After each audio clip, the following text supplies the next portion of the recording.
बिस्मिल्लाहिर्रहमानिर्रहीम, अस्सलाम वालेकुम, बखैर। इट्स मी आतिफ वक्कास और आज हम मेडिकल फिज़िक्स के इस दूसरे लेक्चर में बात करेंगे range energy relationship of beta particles की and mechanisms of energy loss और बीटा पार्टिकल, ये हम अंडरस्टैंड करेंगे। रेंज एनर्जी रिलेशनशिप अंडरस्टैंड करने के लिए हम प्रोसीजर क्या करते हैं, हम सबसे पहले कोई बीटा पार्टिकल का सोर्स उठाएंगे, प्योर बीटा पार्टिकल सोर्स, और फिर उसको हम रेडिएशन काउंटर के सामने रखेंगे। आप जीएम काउंटर यूज़ कर सकते हैं और जीएम काउंटर के ज़ाहिर है उसमें जितनी रेडिएशंस बीटा पार्टिकल उस पर पड़ेंगी उसका हमें काउंट देगा।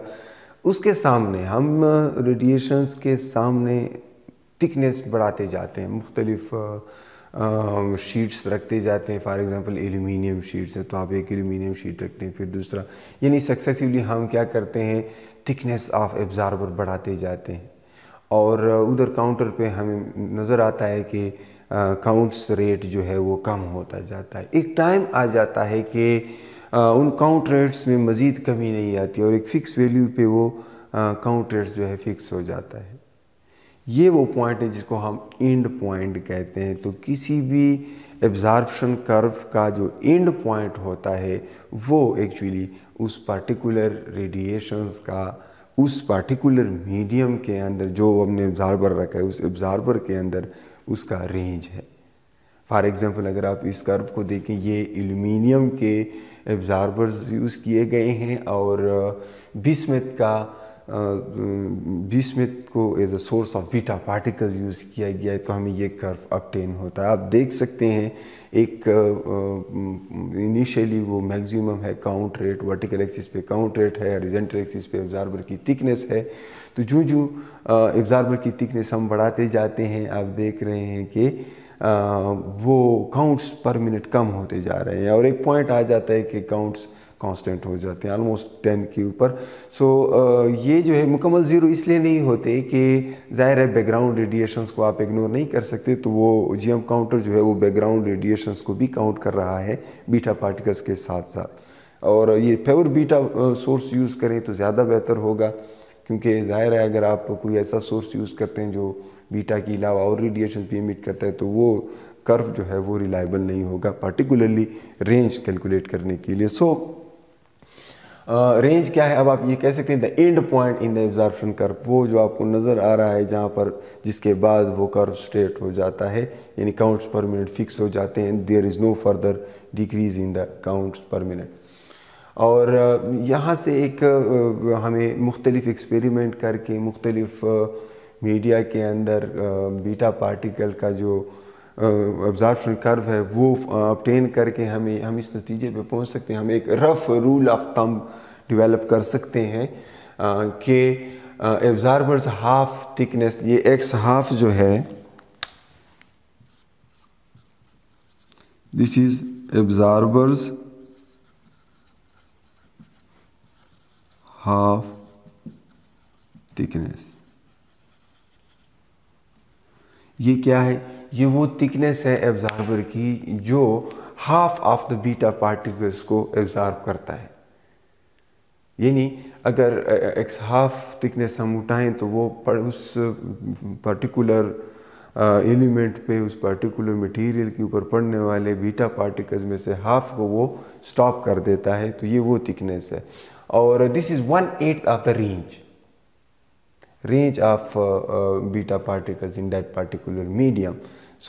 इस तरीके से ये एक रिलेशनशिप हमें मिल सकता है, यानी 8 times that half thickness, 8 times that absorber half thickness is the range of beta particles in that particular medium. And systematic experiments have established beta range as function of material's energy. अब आप ये curve से आपको एक बात और भी, चूँकि हम प्रीवियसली ये डिस्कस कर चुके हैं कि बीटा पार्टिकल्स का जो एनर्जी स्पेक्ट्रम होता है वो कंटिन्यूस होता है, तो इसलिए हमें ये कर्व इस तरह से मिलता है। सारे एक ही थिकनेस पे स्टॉप नहीं होते पार्टिकल्स। अगर इसकी एक ही एनर्जी होती बीटा पार्टिकल्स की तो फिर सारे के सारे उस पार्टिकुलर थिकनेस पे स्टॉप किए जा सकते होते, लेकिन ऐसा नहीं है। बीटा पार्टिकल्स का एनर्जी स्पेक्ट्रम कंटिन्यूस है, तो इसलिए हमें एक स्प्रेड मिलता है उसमें एब्जॉर्बर थिकनेस में भी। तो ये इस बात पे डिपेंड करता है कि एनर्जी क्या है बीटा पार्टिकल्स की। और अगर हम मुख्तलिफ एक्सपेरिमेंट करें तो हम एक नतीजे पे पहुंचते हैं कि अगर उस मीडियम की डेंसिटी ज़्यादा हो, उसमें इलेक्ट्रॉन डेंसिटी ज़्यादा हो, ज़्यादा इलेक्ट्रॉन होंगे तो उसमें रेंज ऑफ बीटा पार्टिकल्स कम होगी, यानी वो जल्दी बीटा पार्टिकल्स को स्टॉप करेंगे। और अगर उसमें इलेक्ट्रॉन डेंसिटी कम है सो उसमें फिर थिकनेस ज़्यादा हो चाहिए होगी बीटा पार्टिकल्स को स्टॉप करने के लिए। तो यहाँ से आप ये देख सकते हैं रिक्वायर्ड एब्जॉर्बर थिकनेस, ये हम मुख्तलिफ एक्सपेरिमेंट से ऑब्ज़र्व कर सकते हैं, उनके डेटा की एनालिसिस से हम इस नतीजे पे पहुँचते हैं कि required absorber thickness increases with increasing energy. आपको ज़्यादा एनर्जी के बीटा पार्टिकल्स के लिए ज़्यादा थिकनेस वाला एब्जॉर्बर चाहिए। दूसरा, range is largely function of areal density of electrons and to a lesser degree of Z. Well, range जो है किस चीज़ पे ज़्यादा डिपेंड करता है? Areal density of electrons, यानी electrons per centimetre square, number of electrons per centimetre square उस मीडियम में ज़्यादा होंगे।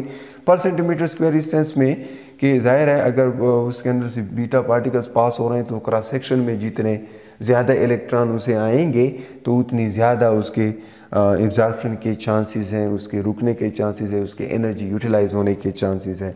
हाँ, इस बात पे बहुत कम डिपेंड करता है और अमूमन हम इग्नोर भी करते हैं कि उस पर्टिकुलर मीडियम का एटॉमिक नंबर क्या है, हम उसमें इंटरेस्ट नहीं लेते क्योंकि उसमें इतना उस पर डिपेंड नहीं करता। ये मोस्टली जितने भी बीटा पार्टिकल्स आप उस पर थ्रो करते हैं उनकी ज़्यादातर एनर्जी वहाँ पर टारगेट के अंदर मौजूद, उस मीडियम के अंदर मौजूद इलेक्ट्रॉन्स एब्जॉर्ब करते हैं। तो अगर ज़्यादा इलेक्ट्रॉन्स होंगे, उसके क्रॉस सेक्शन में ज़्यादा इलेक्ट्रॉन्स के साथ इंटरेक्शन के चांसेस हैं, तो ऑब्वियसली उसे जो है वो कम लेंथ तक जा पाएगा, उसमें उस पर्टिकुलर मीडियम के अंदर उसकी रेंज कम होगी।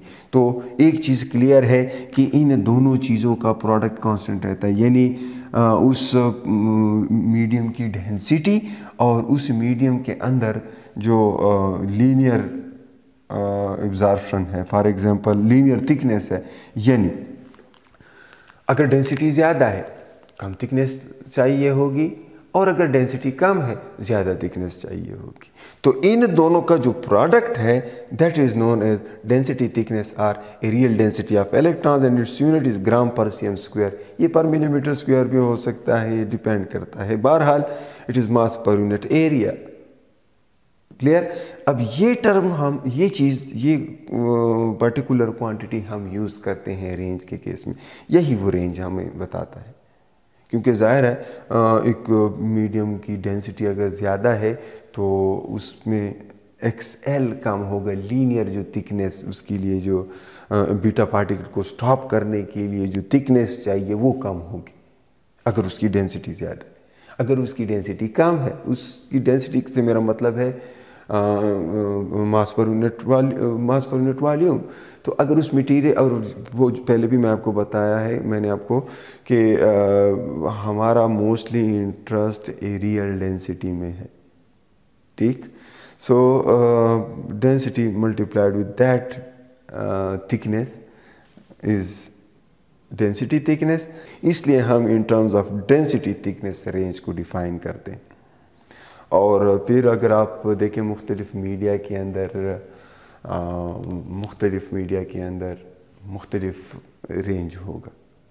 हवा में फॉर एग्ज़ाम्पल वो है ज़्यादा हवा की ज़्यादा थिकनेस चाहिए होगी टू स्टॉप बीटा पार्टिकल्स, और एल्यूमिनियम की कम चाहिए होगी, वाटर की डिफरेंट है। इस तरह मुख्तलिफ मीडिया के अंदर उसकी थिकनेस डिफरेंट चाहिए होगी। अगर आप प्लेक्सी ग्लास और एल्यूमिनियम की कंपैरिजन देखें तो एल्यूमिनियम के अंदर जो है वो जल्दी स्टॉप हो जाता है और प्लेक्सी ग्लास में उसकी थिकनेस ज़्यादा होती है, ठीक।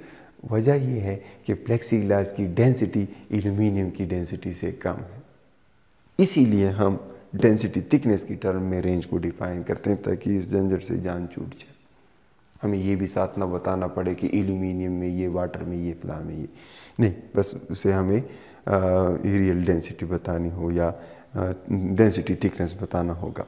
और अब हम जैसा कि पहले भी मैंने कहा, हम एम्पिरिकल इक्वेशन यूज़ करेंगे that would be based on experimental data. And if you are asked to calculate the energy of beta particles, maximum energy आप, क्योंकि ज़ाहिर है बीटा पार्टिकल का स्पेक्ट्रम चूँकि कंटिन्यूस होता है, हर तरह के बीटा पार्टिकल्स इमिट हो सकते हैं सेम सोर्स से। और उसका भी रीज़न मैंने बताया था, क्योंकि बीटा पार्टिकल अकेला नहीं निकलता, साथ में उसके एंटी न्यूट्रिनो भी निकलते हैं। सो एनर्जी उन दोनों में जो है डिवाइड हो जाती है, कुछ बीटा पार्टिकल्स ले लेता है, कुछ एंटी न्यूट्रिनो ले लेता है। इसलिए बीटा पार्टिकल्स सेम सोर्स से मुख्तलिफ एनर्जी के बीटा पार्टिकल्स आप एक्सपेक्ट कर सकते हैं। ठीक है, तो अगर आपको बीटा पार्टिकल्स की मैक्सिमम एनर्जी चाहिए, मैक्सिमम बीटा एनर्जी, तो और आपको रेंज गिवन है, तो आप पहले ये देखेंगे कि रेंज क्या है। अगर तो रेंज 0.3 ग्राम पर cm स्क्वायर से कम है, जैसे मैंने कहा कि हम in terms of density thickness उसको डिफाइन करते हैं, सो इट्स इन ग्राम पर cm स्क्वायर। सो अगर वो 0.3 ग्राम पर cm स्क्वायर से कम है तो फिर आप ये फार्मूला यूज़ करेंगे, E = 1.92 into R raised to the power 0.725। और अगर रेंज 0.3 ग्राम पर cm स्क्वायर से ज़्यादा है तब आप ये फार्मूला यूज़ करें। सिमिलरली अगर आपको एनर्जी मालूम है, मैक्सिमम बीटा पार्टिकल्स की मैक्सिमम एनर्जी, और आपसे रेंज मांगा है, तो फिर आप ये फार्मूले यूज़ करेंगे। ये वाला कब यूज़ करेंगे? जब उसकी एनर्जी 0.8 मेगा इलेक्ट्रॉन वोल्ट से कम होगी।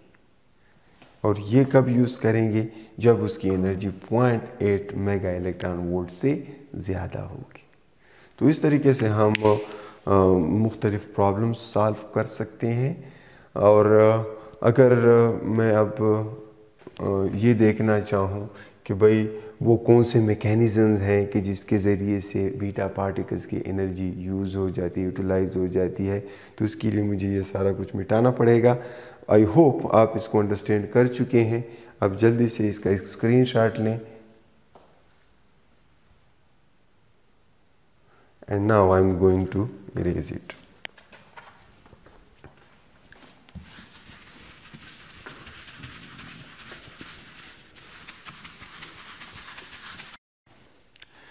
Now we move to the mechanisms of energy loss for beta particles के बीटा पार्टिकल अपनी एनर्जी किस तरह से यूटिलाइज कर लेता है जब वो किसी मीडियम में इंटर होता है। तो जाहिर है ये जब मीडियम में इंटर होता है तो चूँकि ये इलेक्ट्रॉन्स हैं और इनकी एनर्जी जो है वो उन इलेक्ट्रॉन्स के साथ इंटरेक्शन में यूज़ हो जाती है। तो जब ये मीडियम के इलेक्ट्रॉन्स के साथ इंटरेक्शन करते हैं, वो इलेक्ट्रॉन इसकी एनर्जी एब्जॉर्ब कर लेते हैं, तो मटीरियल या आयोनाइज हो जाता है या वो इलेक्ट्रॉन एक्साइट हो जाते हैं। तो आयोनाइज कब होगा? जब वो इलेक्ट्रॉन्स को बिल्कुल उस पेरेंट एटम से रिलीज़ कर ले। हाँ, तो उसमें क्या होता है, जो इजेक्टेड इलेक्ट्रॉन्स हैं उनकी काइनेटिक एनर्जी जो है हम किस तरह से कैलकुलेट कर सकते हैं। ज़ाहिर है वो एक एनर्जी के साथ, आयोनाइजेशन पोटेंशियल के साथ वो कैद होते हैं इलेक्ट्रॉन्स। तो जब ये बीटा पार्टिकल्स उनको छुड़ाता है, this work function phi is that ionization potential energy which is required to release an electron from the trap। उस ट्रैप से आज़ाद करने के लिए हमें ये वर्क फंक्शन चाहिए। तो वो बीटा पार्टिकल की कुछ एनर्जी उसमें यूज़ हो जाती है, जो बच जाती है वो इजेक्टेड इलेक्ट्रॉन को काइनेटिक एनर्जी के फॉर्म में मिल जाती है। अब उस इजेक्टेड इलेक्ट्रॉन की काइनेटिक एनर्जी जो है that is equal to E total, that is the total energy lost by the beta particles minus the work function, and the ejected electrons with energy more than 1 kilo electron volt are then called delta ray। Delta रे वो electrons होते हैं। एक beta raise तो ज़ाहिर है electrons हैं, delta raise भी इलेक्ट्रॉन्स हैं, लेकिन ये वो इलेक्ट्रॉन्स होते हैं जो किसी बीटा पार्टिकल्स की वजह से इजेक्ट हो गए और उनकी एनर्जी, उनकी kinetic energy 1 kilo electron volt से ज़्यादा हो, यानी 1000 इलेक्ट्रॉन वोल्ट से उनकी काइनेटिक एनर्जी ज़्यादा होती है। ये फिर आगे जाकर फर्दर आयोनाइजेशन काज कर सकते हैं और इसलिए इनको एक अलग नाम दिया गया है डेल्टा रेज, ठीक है। They are secondary particles which can cause secondary ionisation. एक तो प्राइमरी आयोनाइजेशन उन बीटा पार्टिकल्स की वजह से हो रही है, ये डेल्टा रेज भी आगे जाकर आयोनाइजेशन काज कर सकते हैं, ठीक है। अब average energy expended in the production of an ion pair is 2 to 3 times greater than the ionisation potential. किसी मीडियम की आयोनाइजेशन पोटेंशियल जो है उस एक वैल्यू होती है, ठीक है। कोई ionization potential for example hydrogen की 13.6 इलेक्ट्रॉन वोल्ट है। अब जब उस मीडियम के अंदर प्रैक्टिकली कोई बीटा पार्टिकल इंटर होता है तो वो सिर्फ 13.6 इलेक्ट्रॉन वोल्ट एनर्जी यूज़ नहीं करता एक आयन पेयर पैदा करने के लिए, बल्कि उसके डबल या इवन ट्रिपल एनर्जी यूज़ कर लेता है। और उसका रीज़न ये है कि उसकी कुछ एनर्जी एक्साइटेशंस में भी यूज़ हो जाती है, सारी की सारी आयोनाइजेशन में यूज़ नहीं होती। इसलिए average energy expended in the creation of an ion pair is 2 to 3 times the ionization energy, the ionization potential। ये बात जहन में रहे, ठीक है। और अब हम स्पेसिफिक आयोनाइजेशन की अगर बात करें, ज़ाहिर है बायोलॉजिकल इफ़ेक्ट्स देखने के लिए मेडिकल फिज़िक्स में हमारा इंटरेस्ट मोस्टली बायोलॉजिकल इफ़ेक्ट्स में होता है कि रेडिएशंस का बायोलॉजिकल इफ़ेक्ट कैसे पता चले, या अगर हमें शील्डिंग करनी है, रेडियोएक्टिव शील्डिंग करनी है, तो तब भी हमें उनकी कुछ चीज़ें मालूम होनी चाहिए। तो इसमें जैसे स्पेसिफिक आयोनाइजेशन है और लीनियर एनर्जी ट्रांसफ़र है। जब हम बात करें उन रेडिएशंस के पर्सपेक्टिव से कि उनकी एनर्जी कैसे यूज़ होगी और उनकी एनर्जी होती कितनी है, तो तब हम एक टर्म यूज़ करते हैं specific ionization. It is the number of ion pairs formed per unit distance, per unit length कितने आयन पेयर्स फॉर्म हो रहे हैं travelled by the beta particles. So इसके लिए हमें दो चीज़ें चाहिए, it's the ratio of two things. One is rate, linear rate of energy loss. एक तो हमें ये मालूम हो कि पर यूनिट लेंथ कितनी एनर्जी लॉस होती है बीटा पार्टिकल्स की उस पार्टिकुलर मीडियम में। दूसरा हमें ये मालूम होना चाहिए कि एक आयन पेयर पैदा करने के लिए कितनी एनर्जी चाहिए, that is omega.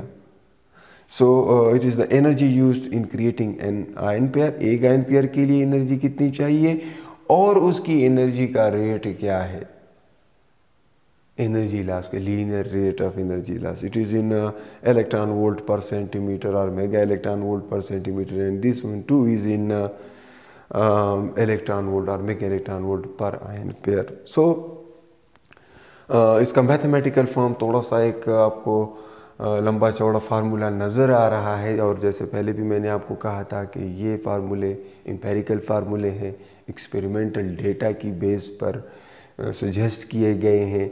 ये एक्सपेरिमेंटल कर्व्स को सेटिस्फाई करते हैं, इनकी डिराइवेशन की कोई ज़रूरत नहीं है, ये हमारा दर्द-सर नहीं है। इस कोर्स में हम सिर्फ इन फार्मूलों को यूज़ करेंगे अपने रियल लाइफ प्रॉब्लम्स को सॉल्व करने के लिए। सो it works, that's why we use it, and we are not interested in their derivations। और इनमें ये जितने भी आपको टर्म्स यूज़ नज़र आ रहे हैं उन सबको मैंने यहाँ पे डिफ़ाइन किया है। यानी यहाँ पे जो है E is the charge of an electron, is N, capital N times Z is actually number of absorber electrons per centimeter cube, okay, and then यहाँ पर ये EM जो है this is rest mass energy of an electron, that is 0.511 mega electron volt.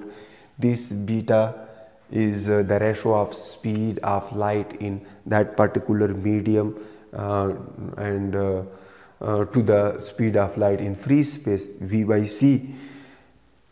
so beta ये है, और यहाँ पर जो E सब k है ये it is the kinetic energy of beta particles। so this is an empirical formula which you would use in medical physics in order to solve the problems of our real life। and यहाँ पर ये Nz air के लिए जो है absorbers electron की तादाद air में पर सेंटीमीटर क्यूब जो है that is 3.88 into 10 raised to the power 20, and this thing I here, this I here is mean ionization and excitation potential, और ये इलेक्ट्रॉन वोल्ट में या मेगा इलेक्ट्रॉन वोल्ट में होगी। अगर आप एयर के लिए देखें, so it is for air it is 8.6 into 10 raised to the power minus 5 electron volts, and if you want to know the same for any other medium, तो इसमें just 1.35 into 10 raised to the power minus 5 में उसका mass number multiply charge number multiply करें उस medium के element का, तो इससे आप कैलकुलेट कर सकते हैं, ठीक है। और इसके बाद जो है, अगर हम ये तो हमने उस रेडिएशन की पर्सपेक्टिव से बात की है ना कि उन जिन रेडिएशंस की इतनी एनर्जी है और इस तरह से यूज़ हो रही है। अगर हम बात करें उस मीडियम के पर्सपेक्टिव से, ज़ाहिर है मेडिकल फिज़िक्स में हमारा इंटरेस्ट इसमें भी होता है कि radiation for example human body के साथ इंटरेक्ट करते हुए ह्यूमन बॉडी में इसके इफ़ेक्ट्स क्या होंगे। यही सेम चीज़ फिर आप वहाँ पर देखें तो क्या होती है, LET लीनियर एनर्जी ट्रांसफ़र, उस मीडियम के अंदर linear energy transfer, it is DE divided by DL. So it is the energy transfer to the medium by the radiations when the radiation travel a distance DL, यानी पर unit length वो radiation उस medium के अंदर move करे तो वो उस मीडियम को कितनी एनर्जी ट्रांसफ़र कर लेता है, तो that is linear energy transfer. And so it's yet another important term that we use in medical physics। और उसके साथ ही हम आज का लेक्चर कंक्लूड करेंगे। इंशाल्लाह नेक्स्ट लेक्चर में हम एक और एनर्जी लॉस मैकेनिज्म अंडरस्टैंड करेंगे, दैट इज़ ब्राह्मस्ट्रालंग, यानी बीटा पार्टिकल्स जब ये तो इलेक्ट्रॉन्स के साथ इनकी इंटरेक्शन थी, जब वो न्यूक्लियस के साथ इंटरेक्शन करेंगे उस एब्जॉर्बिंग मीडियम के, यानी न्यूक्लियस की विसिनिटी में पहुँचेंगे, न्यूक्लियस के करीब पहुँचेंगे, इलेक्ट्रॉन्स को ब्रेक लगेगा, ब्रेक लगने से उनकी काइनेटिक एनर्जी या बीटा पार्टिकल्स की काइनेटिक एनर्जी जो है वो लॉस हो जाएगी और एक्स-रेज हमें मिलेंगी। वो सारी चीज़ें हम इंशाल्लाह नेक्स्ट लेक्चर में डिस्कस करेंगे। तब तक के लिए अपना बहुत सारा ख्याल रखिए। अल्लाह हाफिज़।